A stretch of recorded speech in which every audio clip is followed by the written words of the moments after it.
আজকের গুরুত্বপূর্ণ আঞ্চলিক সংবাদে সবাইকে জানাই স্বাগতম। আজ হলো 24 জানুয়ারি শনিবার।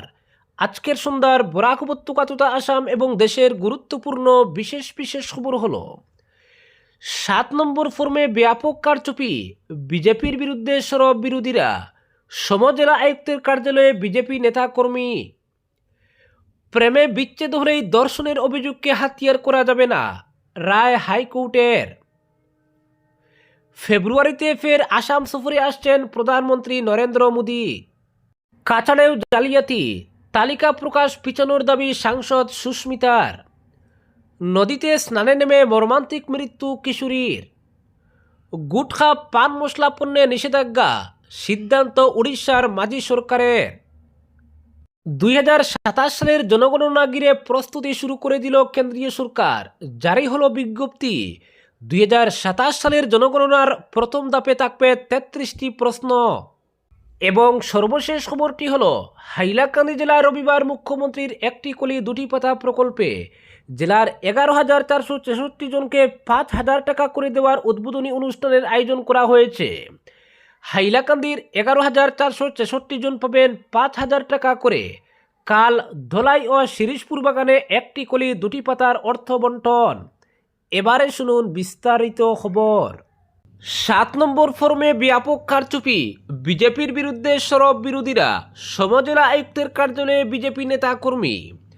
রাতে জেলা প্রশাসনের অফিসে ঢুকে বিজেপির কিছু স্থানীয় নেতা কি সরকারি কম্পিউটার ব্যবহার করে ভোটারদের নাম কেটে দিচ্ছেন, এমন অভিযোগকে কেন্দ্র করে তপ্ত হয়ে উঠেছে রাজ্যের রাজনীতি। বিরোধীরা গত কিছুদিন ধরেই অভিযোগ করে আসছেন যে ভোটার তালিকার বিশেষ সংশোধনের প্রক্রিয়াকে কুক্ষিগত করে নিয়েছে বিজেপি। তাদের অনুকূলে যেসব ভোট পড়বে না, বেঁচে সেই নামগুলো কেটে দেওয়া বা এমন ভোটারের বিরুদ্ধে নামে বেনামে ফর্ম 7 ব্যবহার করছে শাসক দল। বিরোধীদের দাবি, তাদের অভিযোগ যে ভিত্তিহীন নয় তারই প্রমাণ পাওয়া গেছে বকসইগাঁও সমজেলা আয়ুক্তের কার্যালয়ে। ঠিক কি হয়েছে বকসইগাঁও সমজেলা আয়ুক্তের কার্যালয়ে? অভিযোগ, বৃহস্পতিবার রাত 8:30 নাগাদ কয়েকজন জেলা পর্যায়ে বিজেপি নেতা সমজেলা আয়ুক্তের কার্যালয়ে বসে সরকারি কম্পিউটার চালু করে ভোটারের নাম কর্তনের অভিযোগ দাখিলের জন্য 7 নম্বর ফর্ম পূরণ করেছেন। অদৃশ্য অভিযোগকারীর ভূমিকায় অবতীর্ণ বিজেপি নেতার এই ভয়ঙ্কর কাণ্ড সাংবাদিকরা ধরে ফেলায় রাজ্য জুড়ে চাঞ্চল্য সৃষ্টি হয়েছে। বকসইগাঁও সমজেলা আয়ুক্তের কার্যালয়ে বিজেপি নেতার ভোটারের নাম কাটার ভিডিও প্রকাশ্যে আসায় রাজ্য জুড়ে অদৃশ্য অভিযোগের রহস্য ফাঁস হয়ে যায়। এই কাণ্ড বিজেপি রাজ্য সভাপতি দিলীপ শইকিয়া দলের নেতাকর্মীদের ভোটারের নাম কর্তনের যে নির্দেশ দিয়েছিলেন বলে অভিযোগ উঠেছিল, তারই কি প্রমাণ, এ নিয়েও জোর চর্চা আরম্ভ হয়েছে। এদিকে গত কয়েকদিন ধরে কয়েকজন অদৃশ্য অভিযোগকারীর অভিযোগের ভিত্তিতে রাজ্য জুড়ে হাজার হাজার বৈধ নাগরিকের একরকম হাহাকার অবস্থা। এমনকি কয়েকজন বিএলও অবৈধভাবে নাম কর্তনের অভিযোগের কথা স্বীকারও করেছেন। তারপর বৃহস্পতিবার রাতে বকসইগাঁও সমজেলা আয়ুক্তের কার্যালয়ে বসে সরকারি কম্পিউটার খুলে বিজেপি নেতার নাম কর্তনের ভয়ঙ্কর কাণ্ড গণতন্ত্রের উপর আঘাত বলে অভিহিত করা হয়েছে। অভিযোগ, বিজেপির জেলা পর্যায়ের নেতা ক্রমে বিজেপির জেলা সাধারণ সম্পাদক মৃন্ময় বড়, বিজেপির জেলা পরিষদ সদস্য প্রহ্লাদ বিশ্বাস, বিজেপির এসটি মোর্চার নেতা বুদ্ধেশ্বর রাভা, মৃদুল তালুকদার ও কার্যালয়ের চৌকিদার দীপক রাভা জড়িত এই ভয়ঙ্কর কাণ্ডে। শুক্রবার বকতে জেলা কংগ্রেস নেতৃত্ব এই কাণ্ডে জড়িত বিজেপি নেতার নাম ফাঁস করে তাদের বিরুদ্ধে এজাহার দাখিলের হুঙ্কার দিয়েছেন। একই সঙ্গে বৈধ ভোটারের নাম কাটার ঘটনায় বকসইগাঁও সমজেলা আয়ুক্ত প্রিয়াংশু বরদাজের বিরুদ্ধেও অভিযোগের আঙ্গুল উঠেছে। ভরদাজের সম্মতি ছাড়া সমজেলা আয়ুক্তের কার্যালয়ে প্রবেশ করে সরকারি কম্পিউটার খুলে নাম কর্তনের সাহস বিজেপি নেতারা কিভাবে পান? প্রশ্ন উঠেছে, নির্বাচন কমিশন এবার কি ব্যবস্থা গ্রহণ করবে? পরবর্তী খবরটি হলো, কাছাড়েও জালিয়াতি, তালিকা প্রকাশ পিছনোর দাবি সুস্মিতার। ভোটে পরাজয়ের গন্ধ পেয়ে বিজেপি এবার ভোটার তালিকায় ব্যাপক হারে কারচুপি শুরু করে দিয়েছে। শুধু তাই নয়, আপত্তি, অভিযোগ ও শুনানির পর চূড়ান্ত তালিকা প্রকাশের জন্য যে সময় বরাদ্দ করা হয়েছে তা মোটেও পর্যাপ্ত নয়। এই দুই অভিযোগকে সামনে রেখে চূড়ান্ত তালিকা প্রকাশ পিছিয়ে দেওয়ার দাবি জানিয়ে মুখ্য নির্বাচন কমিশনার জ্ঞানেশ কুমারের হস্তক্ষেপ দাবি করেছেন সুস্মিতা দেব। পাশাপাশি তৃণমূল সাংসদ জানিয়েছেন, বড়খলায় পঞ্চায়েত স্তরের এক বিজেপি নেতা ধর্মীয় পরিচয় দেখে বেছে বেছে 7 নম্বর ফর্ম জমা দিয়ে বৈধ ভোটারদের নাম কাটার চেষ্টা করছেন। মোহনলাল দাস নামের ওই বিজেপি কর্মীর বিরুদ্ধে তিনি এফআইআর করবেন বলেও সুস্মিতা জানিয়েছেন। কিছুদিন আগেই গুয়াহাটিতে রাজ্যের মুখ্য নির্বাচন অফিসার অনুরাগ গোয়েলের সঙ্গে সাক্ষাৎ করে সুস্মিতা এসআর নিয়ে নানা গাফিলতি ও স্বল্প সময়ের অভিযোগ জানিয়ে এসেছেন। এ ব্যাপারে শিলচরে সাংবাদিক সম্মেলন করে তৃণমূল সাংসদ বলেছেন, রাজ্যের নির্বাচন অফিসারের ওয়েবসাইটে গেটে তিনি দেখেছেন শিলচর বিধানসভা কেন্দ্রে এখনো পর্যন্ত 15,304 জনের নামে অভিযোগ জমা পড়েছে। এর মধ্যে শহরের পুরনো 22 নম্বর ওয়ার্ডে প্রায় 400 জনের নামে অভিযোগ জমা পড়েছে এবং এদের অধিকাংশই হিন্দু। কাটিগড়ায় এই সংখ্যা 9,471, মঙ্গলদৈয়ে 8,602, হাজো সুয়ালকুচিতে 10,151, বরক্ষেত্রীতে 10,249। তিনি বলেন, 21 জানুয়ারি বিএলওদের বলা হয়েছে যাদের বিরুদ্ধে অভিযোগ পাওয়া গেছে তাদের বাড়ি বাড়ি গিয়ে নোটিশ ধরিয়ে দিয়ে আসতে। এরপর শুনানি প্রক্রিয়া শেষ করতে হবে 2 ফেব্রুয়ারির মধ্যে। নোটিশ ইস্যু থেকে শুনানি ও এরপর 10 ফেব্রুয়ারি চূড়ান্ত ভোটার তালিকা প্রকাশ করার মধ্যে সময় পাওয়া যাবে মাত্র 11 দিন। সুস্মিতার দাবি, সারা রাজ্যে 32 লক্ষ মানুষের নাম বাদ গেছে। এত কম সময়ের মধ্যে শুদ্ধ ভোটার তালিকা প্রকাশ করা কোনো মতেই সম্ভব নয়। এদিন মুখ্য নির্বাচন কমিশনারকে এই বিষয়গুলো জানিয়ে সুস্মিতা ভোটার তালিকার চূড়ান্ত প্রকাশ পিছিয়ে দেওয়ার আর্জি জানিয়েছেন। এই দাবির পাশাপাশি সুস্মিতা কিছু গুরুতর অভিযোগও জ্ঞানেশ কুমারের নজরে এনেছেন। তিনি জানিয়েছেন, কিছু ব্যক্তি একসঙ্গে বহু মানুষের নামে অভিযোগ জমা করেছেন।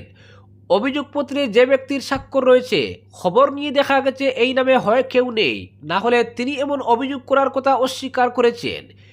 জ্ঞানেশ কুমারকে সুস্মিতা যে চিঠি দিয়েছেন তার সঙ্গে বড়খলা মাসুগার জিপির কয়েকজন বাসিন্দা কাছাড়ের জেলা শাসকের কাছে যে পিটিশন দাখিল করেছেন সেটার কপিও জুড়ে দিয়েছেন।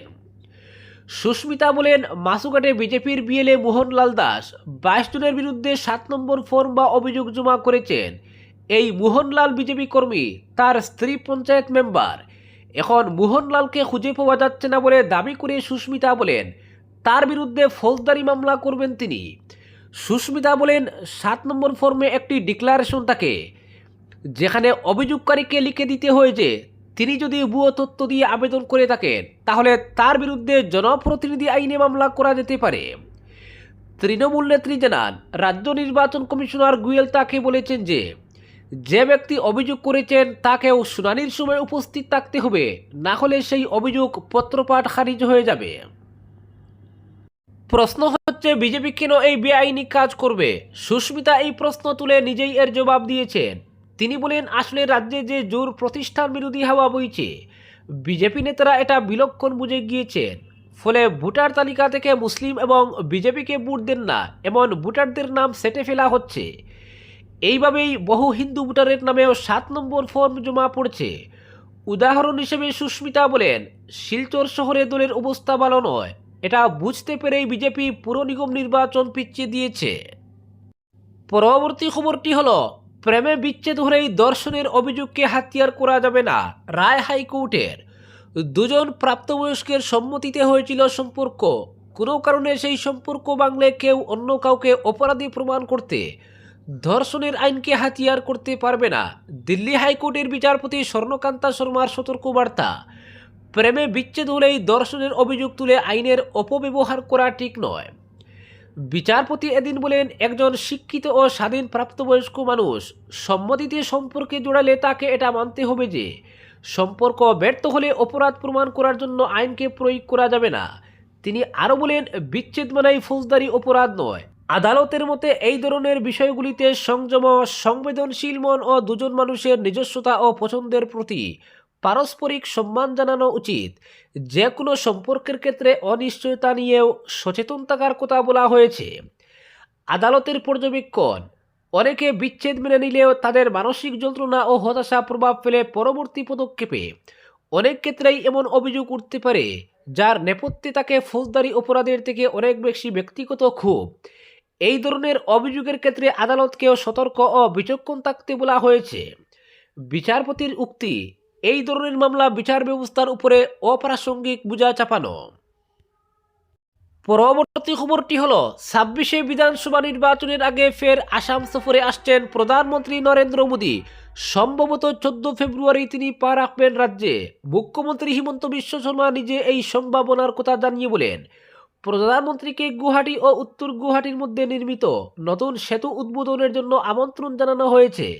এছাড়া মোদীর সফরেই সূচনা হতে পারে ইন্ডিয়ান ইনস্টিটিউট অফ ম্যানেজমেন্টের গুয়াহাটি ক্যাম্পাসের। সঙ্গে রাজ্যে ১০০টি নতুন ট্রান্সপোর্ট বাসের সূচনাও হবে সেই দিন।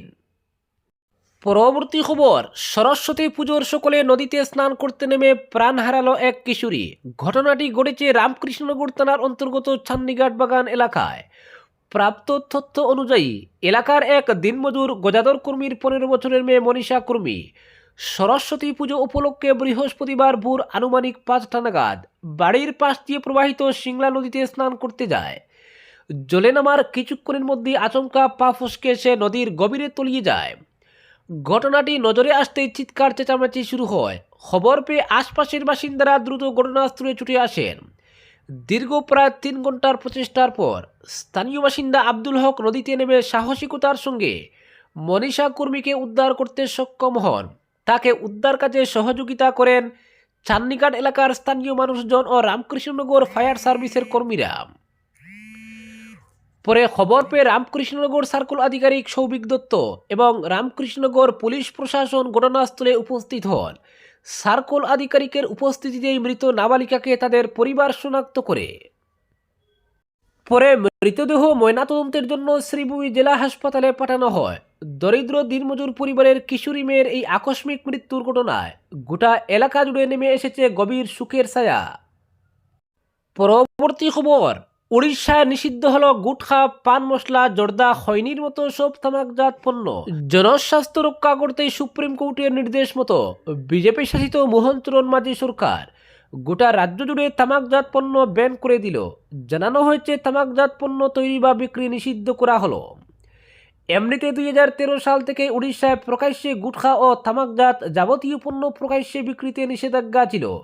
সেই নির্দেশকে আরও কঠোরভাবে কার্যকর করা হবে এবং এবার থেকে সে রাজ্যে এই ধরনের পণ্য উৎপাদন, মজুত এবং বিক্রি সবগুলি শাস্তিযোগ্য অপরাধ বলে গণ্য হবে।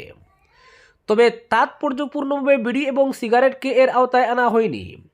২০১১ সালে তামাকযুক্ত পান মশলা ও গুটখা নিষিদ্ধ করার পরামর্শ দেয় কেন্দ্রীয় স্বাস্থ্য মন্ত্রক। তবে আইন বাঁচিয়ে মশলা ও জর্দা আলাদাভাবে উৎপাদন ও বিক্রি হচ্ছিল। নেশাড়ুরা মশলা ও জর্দা আলাদাভাবে কিনে মিশিয়ে খাচ্ছেন, ফলে কাজের কাজ হচ্ছে না। এবার ওই বিক্রিও নিষিদ্ধ করে দিল উড়িষ্যা সরকার। মোহন চরণ মাঝির নেতৃত্বাধীন সরকারের বিজ্ঞপ্তিতে বলা হয়েছে, গুটখা, পান মশলা বা অন্য কোনো খাদ্যপণ্যে প্রত্যক্ষ বা পরোক্ষভাবে তামাক ব্যবহার করা যাবে না। নিকোটিন সমৃদ্ধ কোনো রকম কোনো খাবারই প্রকাশ্যে বিক্রি করা যাবে না। এমনকি মশলা ও জর্দা আলাদাভাবে বিক্রিও বন্ধ করছে উড়িষ্যা সরকার। তবে এই নিষেধাজ্ঞা কার্যকর হবে না সিগারেট বা বিড়ির উপর। অ্যালকোহলের উপরও কোনো রকম নিষেধাজ্ঞা নেই। স্বাভাবিকভাবেই প্রশ্ন উঠছে, এই দ্বিচারিতা কেন? তামাকজাত পণ্যে নিষেধাজ্ঞা জারি করা হলে বিড়ি সিগারেটে কেন নয়? এখানেই চলে আসে রাজস্বের প্রশ্ন। আসলে সদ্যই কেন্দ্রীয় সরকার সিগারেটের উপর অতিরিক্ত কর বসিয়েছে, যার ফলে বাড়তি রাজস্ব ঢুকবে সরকারি খাতায়। সেই বিরাট রাজস্ব সম্ভবত হাতছাড়া করতে চায়নি উড়িষ্যা সরকার। পরবর্তী খবরটি হলো ২০২৭ সালের জনগণনা ঘিরে প্রস্তুতি শুরু করে দিল কেন্দ্রীয় সরকার। নতুন বিজ্ঞপ্তি জারি করে স্বরাষ্ট্র মন্ত্রক জানালো, জনগণনার প্রথম ধাপ হাউস লিস্টিং ও হাউজিং সেন্সাস চলবে ১ এপ্রিল থেকে ৩০ সেপ্টেম্বর ২০২৭ পর্যন্ত। এই পূর্বে সারা দেশের প্রতিটি ভবন ও পরিবার থেকে বিস্তারিত তথ্য সংগ্রহ করবেন জনগণনা আধিকারিকরা। বিজ্ঞপ্তি অনুযায়ী প্রথম ধাপে মোট ৩৩টি প্রশ্নের উত্তর দিতে হবে পরিবারগুলিকে। এর মধ্যে রয়েছে পানীয় জলের উৎস, স্নানঘর ও রান্নাঘরের ব্যবস্থা, এলপিজি বা পিএনজি সংযোগ, বিদ্যুৎ ও ইন্টারনেট সুবিধা, বাসস্থানের ধরন, এমনকি পরিবারের প্রধান খাদ্যশস্য সম্পর্কিত তথ্য। কেন্দ্রের দাবি, এই তথ্য ভবিষ্যতের নীতি নির্ধারণ এবং জনকল্যাণমূলক প্রকল্পের রূপরেখা তৈরিতে গুরুত্বপূর্ণ ভূমিকা নেবে। প্রথমবারের মতো এই জনগণনা পুরোপুরি ডিজিটাল পদ্ধতিতে করা হবে। প্রতিটি বাড়ি ও ভবনের জিও ট্যাগিং করা হবে। এমনকি বন্ধ বা খালি বাড়িও এই তালিকার আওতায় আসবে। গোটা প্রক্রিয়ার উপর নজর রাখতে চালু করা হয়েছে census management and monitoring system, যার মাধ্যমে রিয়েল টাইমে কাজের অগ্রগতি পর্যবেক্ষণ করা যাবে। এই আদমশুমারি হবে ভারতের 16তম জনগণনা এবং স্বাধীনতার পর অষ্টম। 1948 সালের আদমশুমারি আইন ও 1990 সালের বিধি মেনেই চলবে গোটা প্রক্রিয়া। প্রথম দফায় বাড়ির তালিকা ও আবাসন সংক্রান্ত তথ্য সংগ্রহ করা হবে। দ্বিতীয় দফায় নাগরিকদের সংখ্যার গণনা হবে। সূত্রের খবর, দ্বিতীয় ধাপ শুরু হতে পারে 2027 সালের এপ্রিল মাসে। কেন্দ্রীয় বিজ্ঞপ্তিতে আরও জানানো হয়েছে, এপ্রিল থেকে সেপ্টেম্বরের মধ্যে যে কোনো সময় টানা 30 দিন ধরে বাড়ি বাড়ি গিয়ে তথ্য সংগ্রহ করা হবে। কোন রাজ্যে কবে এই কাজ শুরু হবে তা ঠিক করবে সংশ্লিষ্ট রাজ্য প্রশাসন। ভোটমুখী রাজ্যগুলিতে প্রয়োজনে নির্বাচনের পর জনগণনার কাজ করা হতে পারে। তথ্য সংগ্রহ শুরুর আগে সাধারণ মানুষকে 15 দিনের সময় দেওয়া হবে এনুমারেশনের মাধ্যমে নিজেদের ঠিকানা নথিভুক্ত করার জন্য। সব মিলিয়ে প্রতিটি রাজ্যকে বিজ্ঞপ্তি জারি থেকে শুরু করে জনগণনার প্রথম পর্ব শেষ করতে অন্তত 2 মাস সময় দেওয়া হবে। কেন্দ্রের মতে এই বিশদ তথ্যভিত্তিক জনগণনায় আগামী দিনের উন্নয়ন পরিকল্পনার ভিত্তি হয়ে উঠবে। আজকের বিশেষ সংবাদ এখানেই সমাপ্ত।